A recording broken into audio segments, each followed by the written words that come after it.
Syederalun, masyarakat dan mahasiswa antusias mengamati bulan pada malam pengamatan bulan internasional atau International Observe the Moon atau INOMN.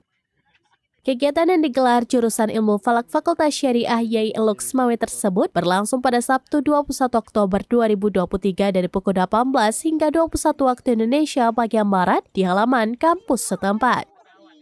Ketua Jurusan Ilmu Falak Fakultas Syariah YAI Luxmawe, Dr. Tengku Ismail SCMA mengatakan pada pengamatan kali ini pihaknya menyediakan 4 teleskop, sehingga sejak pukul 18 hingga pukul 21 waktu Indonesia bagian Barat, masyarakat terus datang silih berganti. Sedangkan kondisi bulan pada pukul 18 waktu Indonesia bagian Barat hingga jelang maghrib kerap tertutup awan. Tapi selepas maghrib hingga pukul 21 waktu Indonesia bagian Barat, bulan terlihat secara jelas.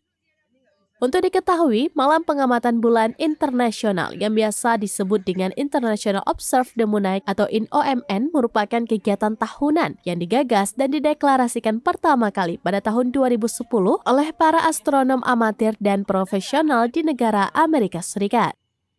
INOMN dideklarasikan bertujuan untuk memperkenalkan bulan kepada masyarakat umum secara ilmiah, mengingat hanya bulan satu-satunya benda langit yang dekat dengan bumi.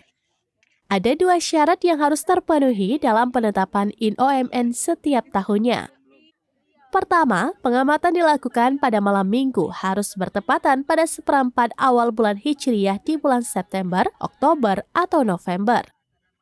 Kedua, pengamatan harus menggunakan teleskop yaitu alat melihat bulan agar semua pengunjung bisa melihat secara langsung bentuk permukaan bulan dan kawah yang ada di bulan. Sesuai dengan persyaratan yang telah disepakati, maka INOMN untuk tahun 2023 terjadi pada tanggal 21 Oktober 2023 yang bertepatan pada seperempat awal bulan Rabiul Awal 1445 Hijriah.